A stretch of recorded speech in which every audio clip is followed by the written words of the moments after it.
Patagonia in South America is an incredible place, famous for its landscapes, national parks, and glaciers, providing visitors with an unforgettable experience. I'm Mike on the Move, and in just 5 days and 5 nights, I'll be exploring the best of Patagonia. In my previous videos, I shared my experience of flying into El Calafate Airport, visiting the town of El Calafate, Argentina, spending a day at the famous Perito Moreno Glacier.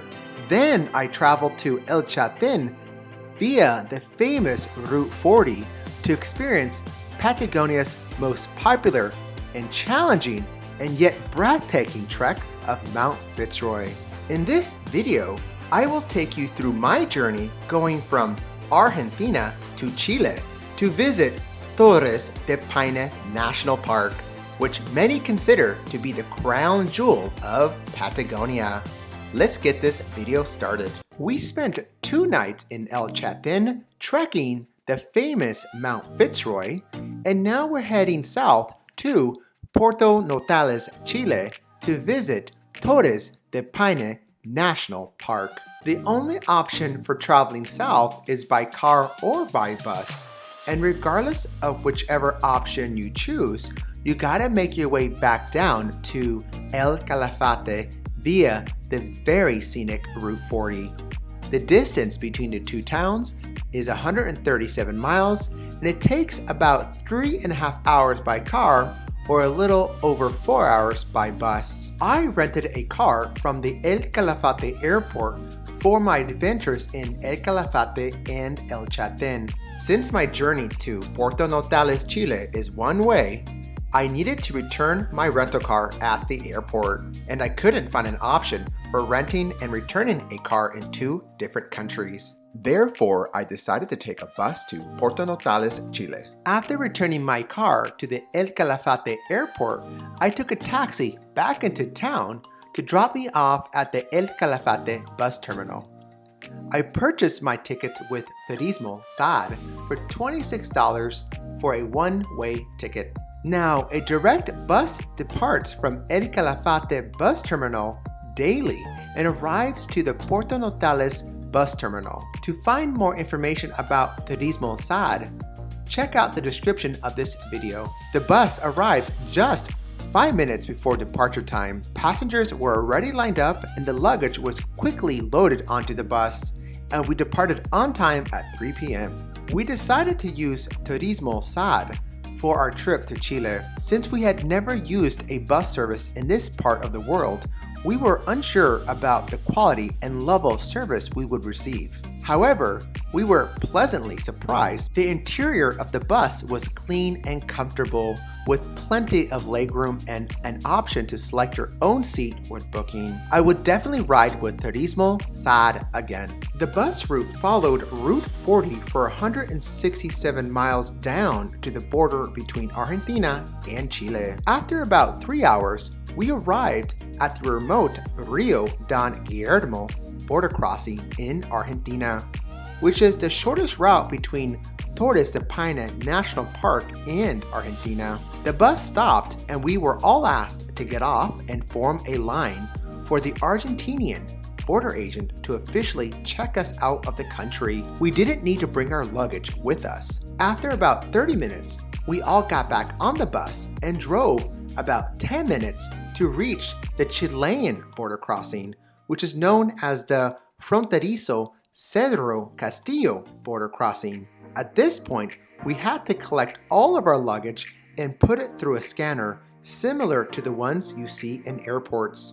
Then the border agent reviewed our passports and granted us entry into the country. This process took another 30 minutes, and once completed, we all got back on the bus and headed south towards Puerto Natales, Chile, which was another hour away. The entire journey between El Calafate and Puerto Natales took us about 6 hours, including the border crossings. And we arrived in Puerto Natales around 9 p.m. and were dropped off at the central bus station. Torres de Paine National Park is located 70 miles or 2 hours north of Puerto Natales. You can reach the park by bus, private car, or rental car. I chose to take the bus as it was the most affordable option. We bought our tickets from a bus company called Bus Sud. I highly recommend purchasing your tickets at least one night before to ensure you get a seat on the first bus out in the morning before they sell out. The round-trip tickets cost about $20 a person, and the bus departs from the Puerto Natales bus terminal at 7 a.m. The bus station in the morning can seem a bit chaotic, as many hikers are trying to find their way to the national park, with many of them doing the Mirador Las Torres trail. For a day hike to Mirador Las Torres, you should take Bus Sur to Laguna Arara Ranger Station. We arrived at the Laguna Arara Ranger Station at 8:45 a.m. At the ranger station, you will need to fill out a registration form and pay an entrance fee of $27, which can take some time. To avoid waiting in line, it's best to purchase your tickets online in advance. After reaching the ranger station, you will still need to travel another 5 miles to reach the Mirador Las Torres trailhead. To get there, you can either walk the 5 miles or take a bus shuttle offered by Hotel Las Torres for $5 each way. The shuttles are easily available once you arrive in Laguna Arara Ranger Station, and it's recommended that you quickly hop on one to start your hike. The shuttle will take you to Torres de Paine Welcome Center, where you can find more information about the park, access to restrooms and shops, and buy water and snacks. And note, the Mirador Las Torres trailhead is still another mile away from the Welcome Center. Torres de Paine offers some of the world's best hiking trails, and due to our limited time, we opted for a day hike to the Mirador Las Torres trail. This hike is the most popular in the park and takes you to one of the most iconic spots where you can witness the 3 towers of Paine de Torres rising above the landscape. The hike is a little over 12 miles round trip with an elevation gain of 3,000 feet. Depending on your fitness level, it can take an average of 7 to 9 hours to complete the hike. To reach the starting point of the hike to Mirador Las Torres, you will need to follow a gravel road that passes by the Hotel Las Torres. You will need to cross a hanging bridge that can only accommodate 2 people at a time. After crossing the bridge, you will arrive at a trailhead sign pointing you in 2 different directions. Make sure to take the Mirador Las Torres trail. From here, you are officially on the trail and ready to embark on the hike. The hike for the first 2 to 3 miles is a gentle uphill climb. Once we reached the top of the first climb, the trail leveled out and we followed along a ridge above the Ascencio River. As you climb higher in elevation, the winds become more intense, and after about 3 miles, you will eventually come to Paso de los Vientos, or Windy Pass.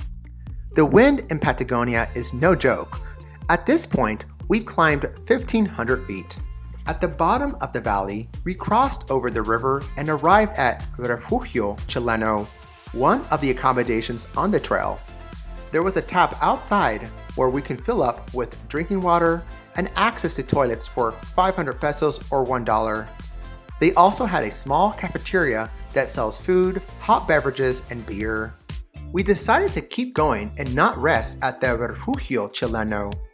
By now, the crowds thinned out, and from the Chileno, it's still 3 miles to reach the base of the towers. Now, the next section of the trail was largely unmarked, climbing through lengthy sections of forest, waterfalls, and water streams. We arrived at a rest area near the park ranger station at the end of this forest trail.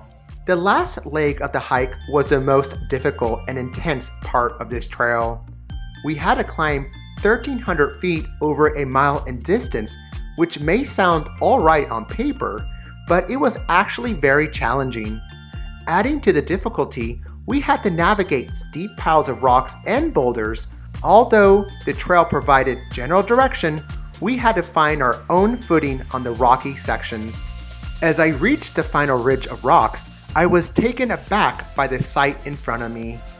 There they were, the three magnificent granite towers. We had hiked over 6 miles and we were standing 2,900 feet above sea level.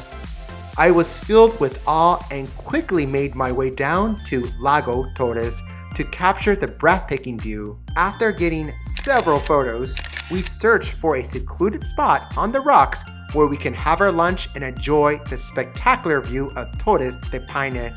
Even though I didn't want to leave, we knew we had to begin our 3-hour hike back to the Welcome Center.